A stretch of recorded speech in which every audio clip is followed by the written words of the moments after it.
If you like this video, make sure to subscribe to Downfall Network for more cool content.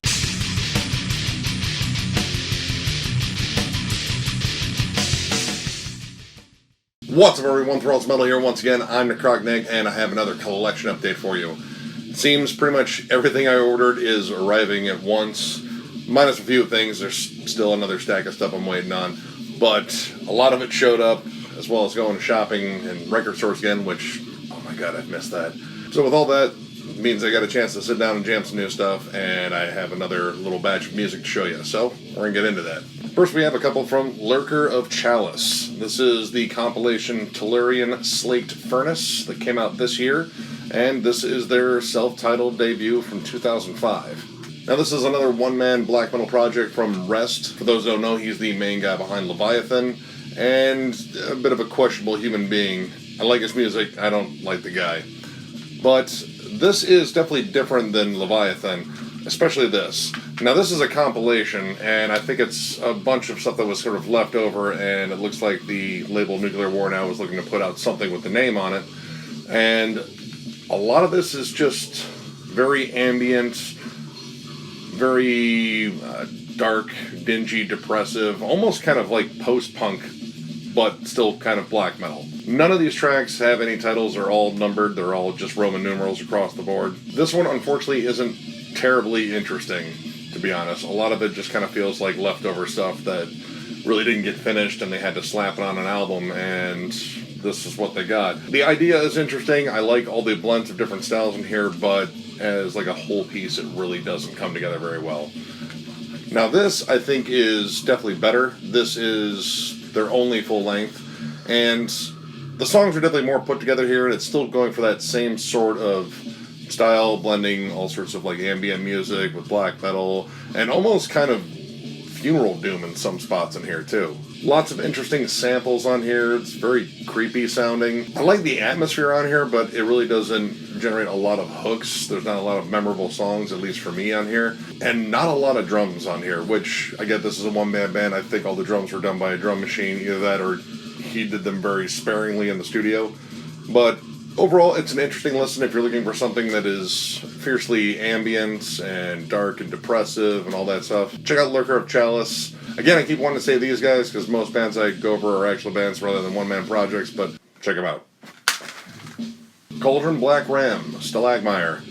So after reviewing the newest one, Slaver, I had to get some more of their stuff, and lo and behold, I found this one. And this is a little bit more straightforward than that release. The time signatures aren't as strange, though they do have a very unorthodox style of writing on this as well. Some of these songs are, again, a little bit more straightforward. There's a little bit more like riffy moments and sort of big hooks and such. And I don't think they're as insane on their reverb on the vocals as much on this one. Not saying there's less atmosphere, though. This is still just sludgy, almost death doomish death metal. Just really nasty atmosphere overall on this. Solid listen. I'm definitely going to look for more of their stuff. I believe there's another one called Skullduggery that I'm missing, and I'm looking for it as well. But yeah, this was another cool listen. I really, really enjoy this band too. After listening to Slaver more, I definitely am getting into these guys. I like their approach to music in general. They're just strange. But yeah, definitely check this out. Check out any of their releases. They're pretty awesome. Disfigurement Soul Rot EP. Now this came out on Boris Records. It is just pretty much straightforward, very thrashy death metal. This is their debut EP, and it's pretty solid. There's a good balance of blast beats, grooves, some big guitar hooks on here. A little bit of an issue with the recording, at least for me. There's not a lot of bass in the mix, and the drums are a little clicky, and sometimes the cymbals sound really forward in the mix. But overall, as far as the songwriting goes, I really dig it. It's intense, but there's a lot of cool hooks in there. And their frontman has a killer death metal growl. I really dig the delivery on here. Only 5 tracks on here, but it's a killer listen through and through. Definitely check it out if you're a fan of like Deicide, Vader, just fast, thrashy death metal. It's pretty solid. Forgotten Tomb, Negative Megalomania. Now, this is the album where they started changing their sound. This came out in 2007, and their first album was notably different. It was more straightforward, depressive black metal. This turns into almost depressive, blackened doom metal. It's It's very slow, very plodding, and there's also clean vocals on here which really weren't prevalent on their first album. Some of the clean parts on here actually remind me of Alice in Chains, which is very strange. But I like the attention to melody on here, and honestly I like the shift in their music. This was kind of a dividing line for some fans on here, at least in terms of the forums I've seen. I really enjoyed this. I enjoyed their first album too, but this has a little bit more of a melodic hook to it that I really got into. And I like the variety in the vocals, and I think the production sounded a little bit more full. Now granted, this is the reissue on Avant-Garde Music. I imagine the mix is relatively the same, maybe just a little bit louder in here. I don't know, I haven't listened to the original version of this, but I like the fact that this was accessible yet still brutal and depressive, and 100% not for anyone that's more into popular stuff. Really, really good job on this one. I definitely dig this. I'm going to have to get some more stuff by these guys because I'm really enjoying what I've found so far. Definitely check this out. Green Carnation, The Quiet Offering. So since reviewing their new album, I decided I needed to pick up some of their older stuff, and this was the last one they came out before they broke up again. Now this came out in 2007 on the End Records, and it's an interesting listen. It's more or less heavy rock, but there's a lot of cool, like, sort of classic, almost Hammond organ-like keyboards that are on it. It can be proggy at moments, but I don't think it's proggy enough to be called prog, but it's still just a little bit more than just heavy rock. As much as I like the music, it's pretty solid. It really lacks a lot of big vocal hooks, especially like on choruses and such. The songs are just kind of not very memorable, unfortunately. Overall, it's a pretty decent listen. I definitely like the newer album better. I think there's a lot more atmosphere and a lot more depth in terms of what they were trying on that one. This is still good, it's just not what I expected. Maybe that's kind of the issue there. But still, I recommend checking them out, form your own opinions. I think Green Carnation's pretty interesting, and I still need to get a copy of the new album, unfortunately. But yeah, check it out. Grief, Come to Grief. Now this is the 2010 reissue of their 1994 debut album, and this features current and former members of Churchburn, Trap Them, and Disrupt. But if anything, it's closer to what Churchburn does, but still not entirely there. This is more straight-up sludge metal. It is very slow, it is very heavy. There's only a couple of, like, upbeat moments on here, and there's some elements that kind of scream more doom metal than sludge metal, but overall, when you listen to this, it just screams sludge. All the vocals are pretty much harsh screams. The riffs aren't very intricate, but they're very heavy, and the overall sound on this album is just immense. The bass tone on here is absolutely, like, the most swampy thing I've heard in a while. I really enjoyed this. Granted, it gets a little stagnant because it kind of stays on that same pace. It stays very slow. There are some more upbeat moments on here that kind of pick it up. And honestly, I like the previously unreleased song, Bury the Dead, probably the most out of this, because I think the one kind of breaks the tempo a little bit. There's even like a bit of a D-beat section to it. But if you're into like stuff like I Hate God and Buzz Oven, definitely check this out. There's probably a good chance you've heard of this band if you do listen to those two bands. But either way, if you haven't checked it out, definitely check this out. Alright, we got a couple from Sarcofago. We have their Rotting EP that came out in 1989, and Hate, which came out in 1994. This is definitely the tale of two sounds here. Rotting EP, pretty much classic Sarcofago, really awesome writing on here, and this is a long EP. 4 of the 6 tracks on here clock over 6 minutes. There's even one that approaches the 9-minute mark. But it's really solid writing, very blackened thrash, even some kind of early death metal. There's definitely some stuff in here that kind of reminded me of like Pestilence. Really dug this one. I especially like the song Tracy, which I think is an odd name for the song, but it's absolutely killer. There's tons of hooks in it. And then we have this one, Hate. I probably should have done some research before picking up this one because this is just industrial blackened thrash, and it is the most obvious drum machine I think I've heard on a metal album. It is kind of an irritating, clicky sound.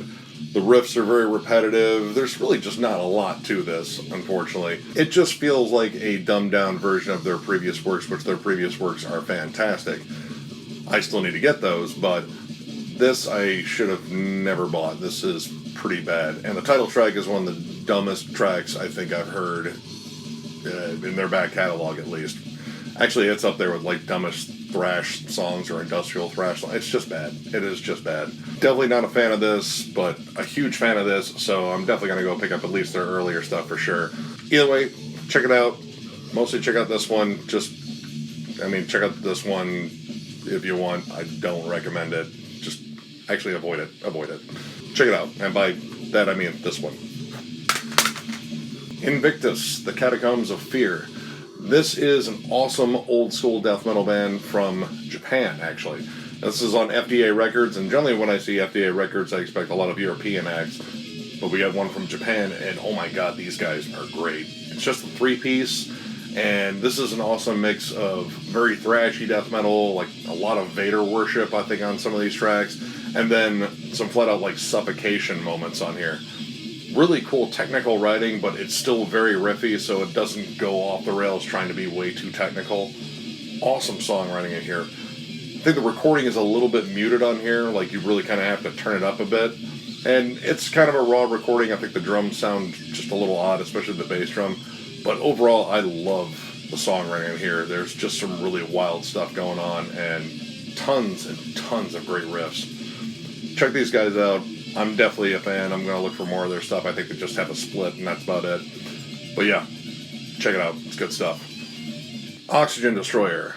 Bestial manifestations of malevolence and death.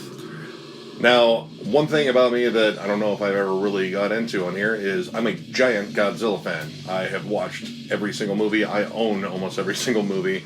And I actually own a lot of figurines and such that are lurking on top of my refrigerator.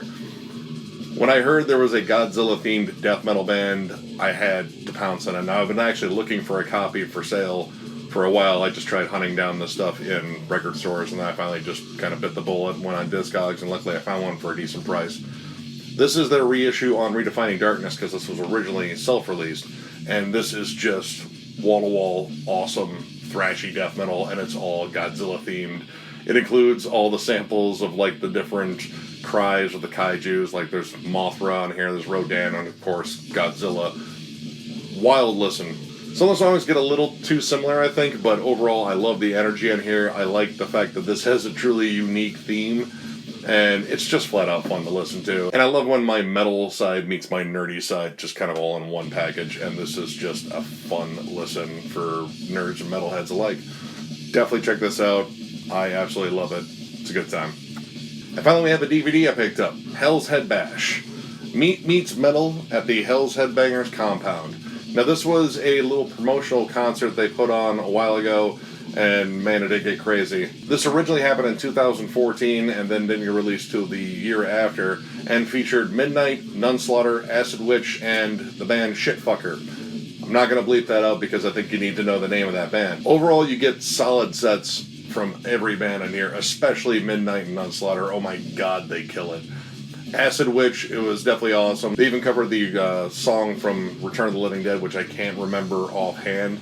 But it was a really cool cover, and the crowd really got into it, and it was like, dude, why does that sound familiar? And then Shred reminded us, like, dude, that's the song from Return of the Living Dead. And the band Shitfucker is just an insane punk band, punk metal band. I don't know, they look like a metal band, but they sound a little bit more punk. Wild stuff. We have vomit on stage, we have a bucket of goat's blood being dumped off the stage, which people were sliding around on it. There was a deer carcass that Nunslaughter picked up and stabbed on stage, and then realized as soon as they stabbed it that it stunk like holy hell. There's urination and all kinds of other blasphemy. It just looked like a good time, and probably minus the smell of a deer carcass and vomit, it looked like I would have had a good time with this had I known it happened. This also includes some music videos from some of the bands too, and of course some interesting interviews. And sadly, this was one of the last recorded performances I saw of Jin Sadist from Nunslaughter on drums, which that dude was an absolute maniac and a hell of a personality, and unfortunately he died the following year. Killer drummer, killer just personality. That dude was just loads of fun. The interviews definitely show off his lighter side, and of course the fun horror references and such. I found this for like $4 at a local record store. I didn't even know this existed, and I'm so glad I found it. This was just a lot of fun, and once again made me miss concerts even more, but definitely check this out if you're just looking for some fun escapism and just a chance to see how unruly metalheads could be in an environment completely loaded with puke, beer, and blood. Well, check it out. It's a good time.